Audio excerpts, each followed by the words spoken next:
Mi mundo terminó el día que mis manos fueron aplastadas. No es una metáfora. Fue un final literal, un amasijo de metal, hueso y el olor a gasolina derramada. Durante 20 años, esas manos habían sido mi voz, mi alma, la extensión de todo lo que era. Eran las manos de Julián Varela, el violinista, el prodigio que había debutado en el Carnegie Hall a los 18. Ahora, no eran más que apéndices inútiles, envueltos en vendas y un dolor sordo y fantasmal que prometía ser mi compañero eterno. El conductor del otro coche, un adolescente que se había saltado un semáforo en rojo, murió en el acto.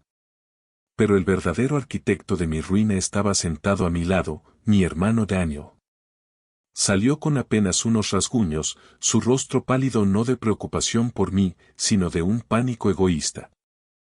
Lo último que recuerdo antes de desmayarme fue su mirada, no fija en mis manos destrozadas, sino en el estuche de mi violín, un Guarneri del Jesús de 1743, que yacía milagrosamente intacto en el asiento trasero. Esa mirada no era de alivio, era de codicia.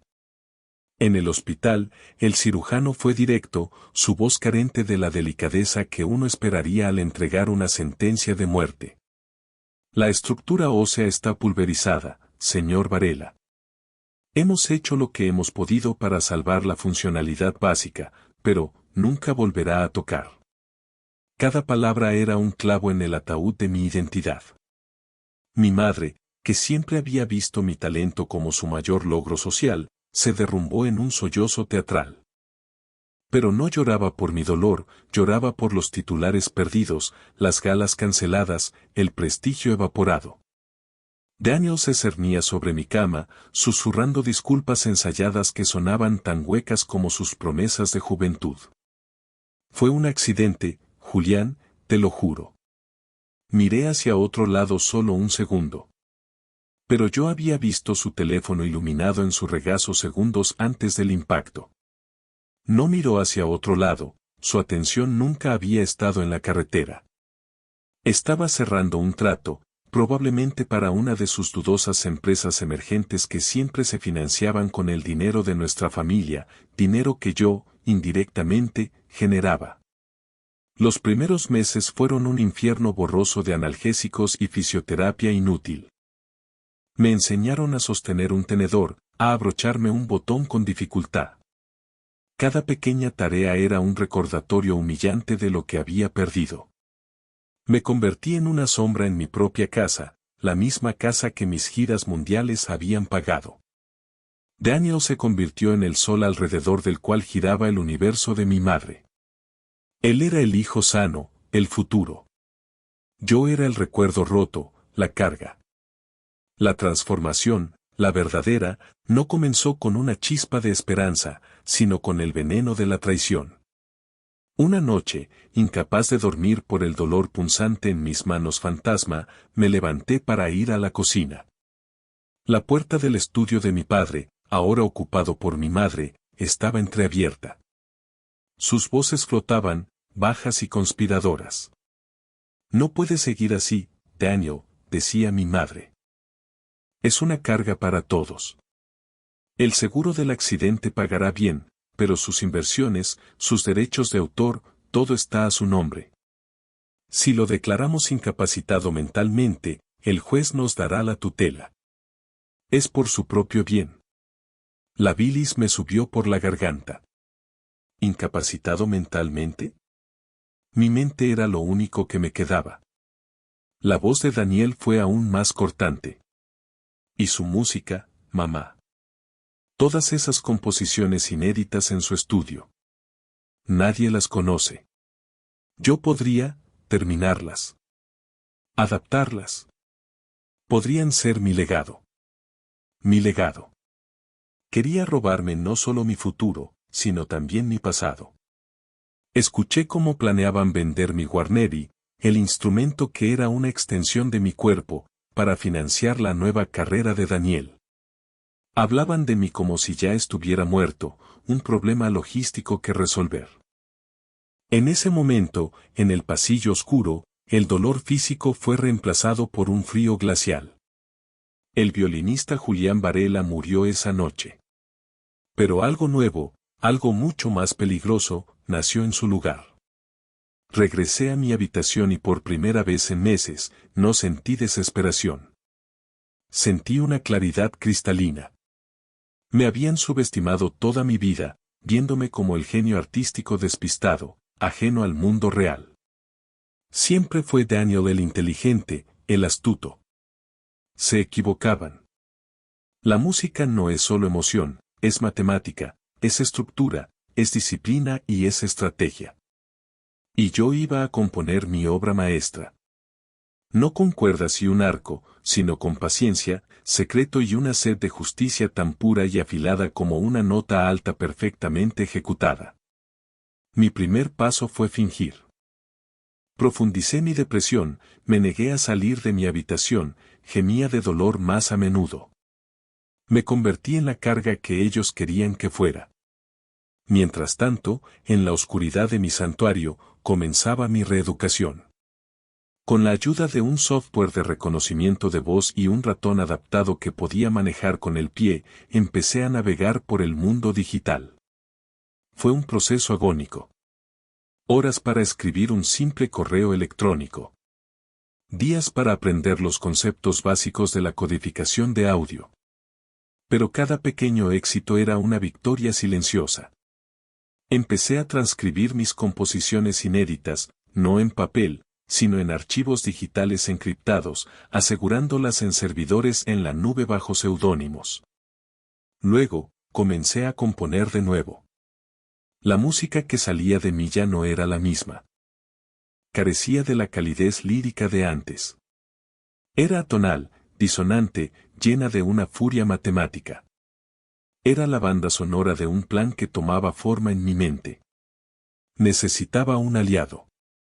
Recordé a Mateo, el antiguo abogado de mi padre, un hombre de una integridad inquebrantable que mi madre había despedido después de la muerte de papá porque carecía de la flexibilidad necesaria para los negocios modernos.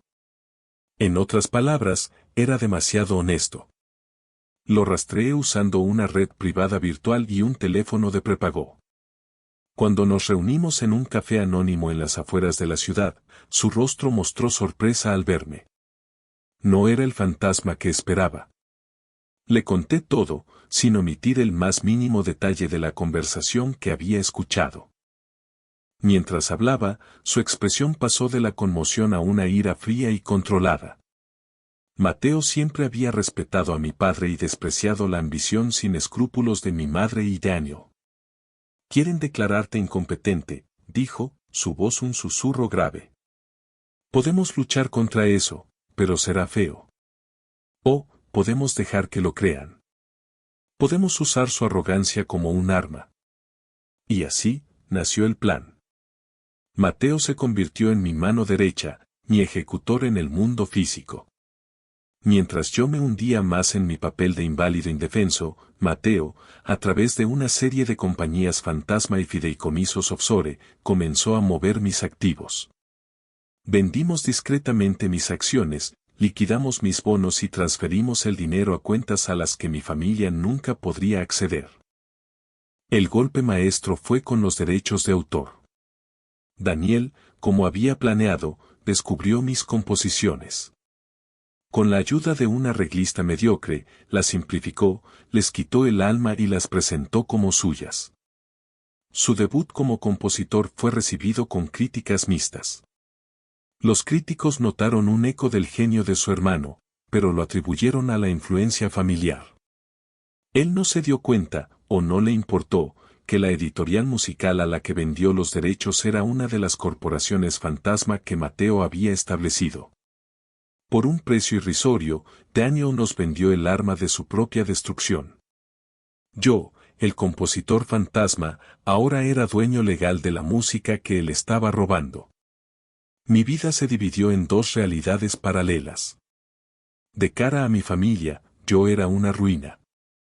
Un hombre que apenas hablaba, que pasaba los días mirando por la ventana, perdido en un estupor de dolor y autocompasión. Les permití que me cuidaran con una condescendencia que me revolvía el estómago. Mi madre me hablaba con la misma voz con la que se dirige a un niño pequeño, y Daniel me daba palmaditas en el hombro, contándome sus éxitos con una falsa modestia que era casi cómica. La gente dice que tengo tu don, Julián.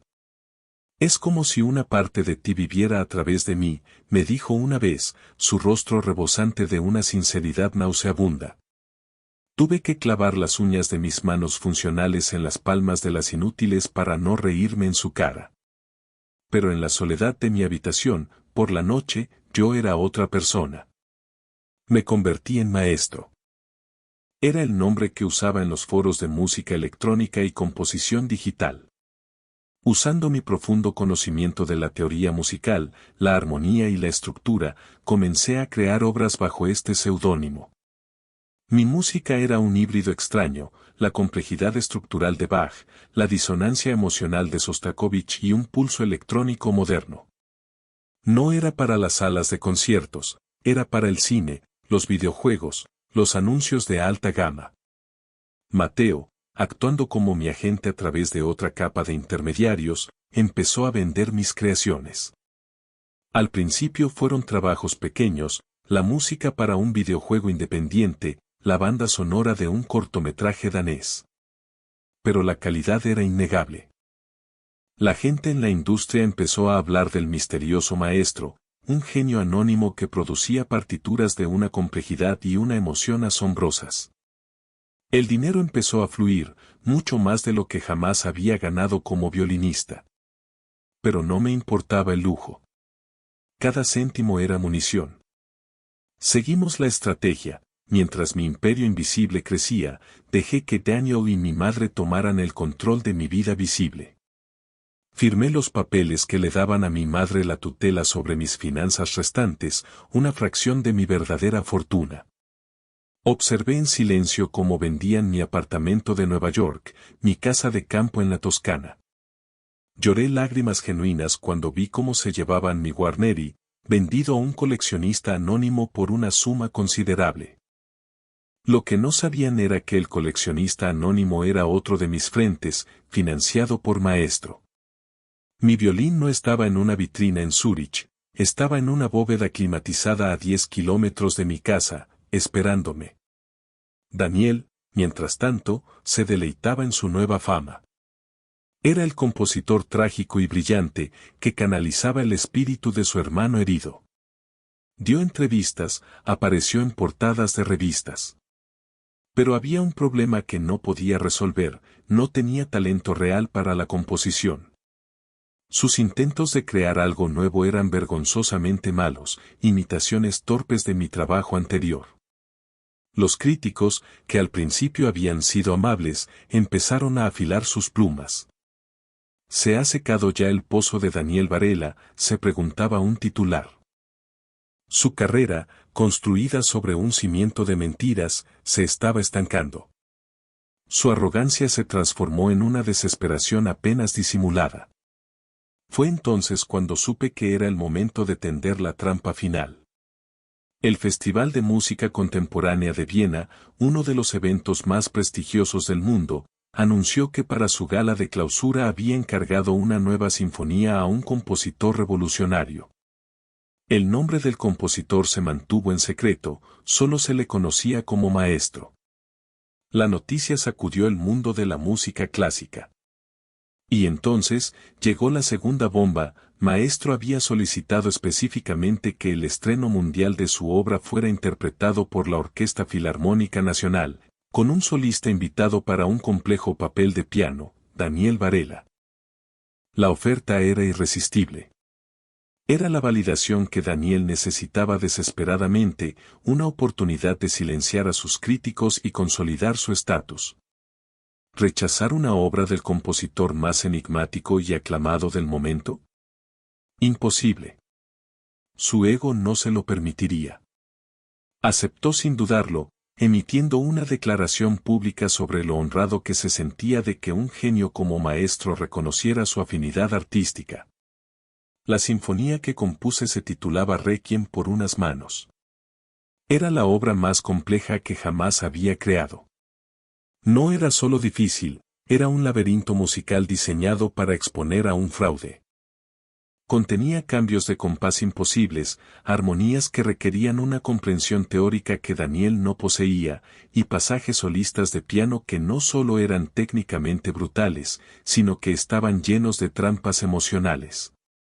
Incrusté en la partitura fragmentos distorsionados de las canciones de cuna que nuestra madre nos cantaba, melodías que solo Daniel y yo reconoceríamos. En el clímax del tercer movimiento, escribí una secuencia percusiva disonante que imitaba el sonido exacto del metal retorciéndose, el chirrido de los frenos, el estallido del cristal, el sonido del accidente. Era una pieza musical que no solo requería ser tocada, requería ser sobrevivida. Mateo entregó personalmente la partitura a un Daniel exultante. Observé desde una cámara oculta en el maletín de Mateo cómo la cara de mi hermano se transformaba al hojear las páginas. Su sonrisa de suficiencia se desvaneció, reemplazada por una máscara de pánico. Vio la complejidad, la malevolencia apenas velada en la notación. Pero ya era demasiado tarde. El mundo estaba observando. Estaba atrapado. Los meses siguientes fueron mi deleite privado. Escuchaba, a través de los micrófonos que había hecho instalar discretamente en el estudio de música de la casa, su frustración. Los acordes mal tocados. Los gritos de rabia. Las discusiones con mi madre, que no entendía por qué su hijo prodigio luchaba con la oportunidad de su vida. Esta música es un monstruo, le gritó una noche. Es como si me odiara. Sonreí en la oscuridad de mi cuarto. No tenía ni idea de lo acertado que estaba. Mientras él se desmoronaba, yo solidificaba mi posición. Usando el poder financiero de maestro, compré la deuda del conglomerado empresarial de mi madre. Adquirí el control del banco que tenía la hipoteca de nuestra casa familiar. Pieza por pieza, sin que ellos lo supieran, me convertí en su dueño. La noche antes del estreno en Viena, convoqué una reunión familiar. Tengo algo importante que deciros, les comuniqué con una voz tranquila que no habían oído en años. Se reunieron en el salón, mi madre con una expresión de impaciencia, Daniel pálido y ojeroso por el insomnio. Mateo estaba a mi lado, con un maletín de cuero. No empecé con acusaciones. Empecé con hechos. La corporación Helios, que compró la deuda de tu empresa, mamá, me pertenece. La sonrisa de mi madre vaciló. El banco suizo que ahora es dueño de la hipoteca de esta casa es una subsidiaria de mi fideicomiso. Daniel me miró, la confusión luchando con el miedo en sus ojos. La editorial que posee los derechos de tu música también es mía. Abrí mi ordenador portátil y lo giré hacia ellos. En la pantalla había una foto de mi violín Guarneri, no en una vitrina, sino en mi regazo, tomada esa misma tarde. Y el coleccionista anónimo que compró mi violín, bueno, ya os lo imagináis. El silencio en la sala era denso, pesado. La cara de mi madre se había quedado sin color.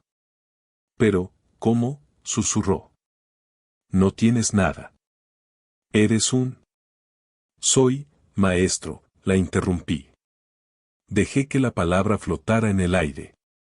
La comprensión cayó sobre Daniel como una losa de granito. Su rostro se descompuso en una máscara de puro terror. Se dio cuenta de lo que le esperaba en Viena. No era un concierto, era una ejecución pública. La sinfonía, jadeó. Está diseñada. Para ti, terminé por él.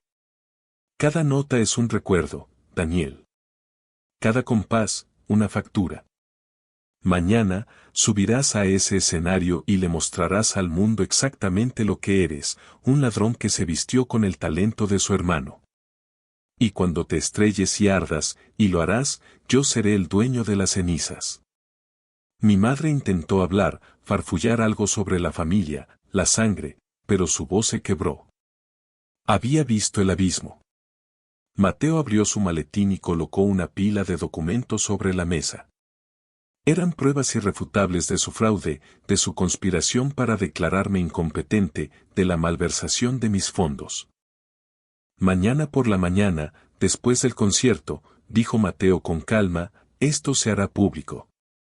La noche del estreno fue una obra de arte de la crueldad calculada. No fui a Viena. Lo vi todo desde la comodidad de mi estudio, en una pantalla de alta definición, con un sistema de sonido que hacía que cada nota fallida de Daniel resonara como un trueno. Había una cámara fija en su rostro, un detalle que Maestro había solicitado por razones artísticas. El mundo necesitaba ver su caída en primer plano. Salió al escenario con la rigidez de un hombre que camina hacia el patíbulo. La orquesta comenzó, la introducción ominosa de Requiem por unas manos llenando la sala. Cuando llegó su entrada, sus dedos temblaban sobre las teclas. Tocó las primeras frases de forma vacilante, pero se las arregló para mantenerse a flote. Pude ver una chispa de esperanza en sus ojos. Pobre tonto. El primer movimiento se construyó deliberadamente para darle esa falsa confianza, antes de que el suelo se abriera bajo sus pies. El segundo movimiento comenzó con las melodías distorsionadas de nuestra infancia. Vi el reconocimiento en sus ojos, seguido de un pálido horror. Su concentración se hizo añicos. Empezó a fallar notas, primero una, luego otra. El director le lanzó una mirada fulminante. La orquesta, impecable, continuó, su precisión haciendo que los errores de Daniel fueran aún más flagrantes. El público empezó a murmurar. Luego llegó el tercer movimiento. El clímax. La reconstrucción sónica del accidente. La percusión estalló con la furia del metal retorciéndose. Las cuerdas gritaron como neumáticos sobre el asfalto. Y el piano era mi voz, mi dolor, mi rabia. Daniel se quedó helado. Sus manos se cernieron sobre el teclado, paralizadas. El director le hizo un gesto frenético, pero él no respondió. Estaba reviviendo el momento, el teléfono en su regazo, el impacto, mi grito ahogado. La música continuó sin él, una acusación atronadora. Finalmente, como si una cuerda se hubiera roto dentro de él, se levantó de un salto, derribando el taburete del piano, y huyó del escenario. El silencio que siguió fue más devastador que cualquier abucheo. Fue el silencio de la humillación absoluta. El fin. A la mañana siguiente, como prometió, Mateo liberó la tormenta. Las noticias explotaron con el escándalo del fraude Varela. Los documentos, las grabaciones de sus conversaciones, las pruebas del robo de la propiedad intelectual, todo salió a la luz. Las carreras de mi madre y de Daniel no terminaron, se evaporaron. Fueron borradas de la sociedad que tanto valoraban. Perdieron la casa, las empresas, los amigos, el respeto. Se convirtieron en parias, definidos para siempre por su avaricia y su traición. Yo no sentí una explosión de alegría triunfal. No hubo un grito de victoria. En su lugar, sentí una calma profunda, la misma calma que se siente después de que una fiebre finalmente se rompe. La justicia no había sido un acto de pasión, sino la solución lógica a una ecuación desequilibrada. Unas semanas después, volví a entrar en la casa familiar. Ahora era mía, silenciosa y vacía. Fui al estudio de música, donde mi Guarneri me esperaba en su estuche. Lo abrí. El barniz oscuro brillaba bajo la luz. Lo levanté con mis manos torpes y cicatrizadas, el movimiento extrañamente familiar. No podía tocarlo, por supuesto. Nunca más sentiría la vibración de la cuerda G bajo mis dedos ni la delicada resistencia del arco. Pero no sentí tristeza. Apoyé mi mejilla contra la madera lisa, la misma madera que había presionado contra mi cuello durante miles de horas. Y en el silencio, escuché la música.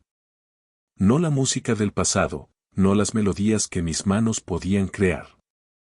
Escuché una música nueva, la que había nacido en la oscuridad, forjada en el fuego de la traición y la resiliencia. La música de mi mente. La música de mi alma. Era una sinfonía que nadie más podía oír, una composición de pérdida, supervivencia y una paz ganada con esfuerzo. Había perdido mis manos, sí, pero había encontrado mi voz.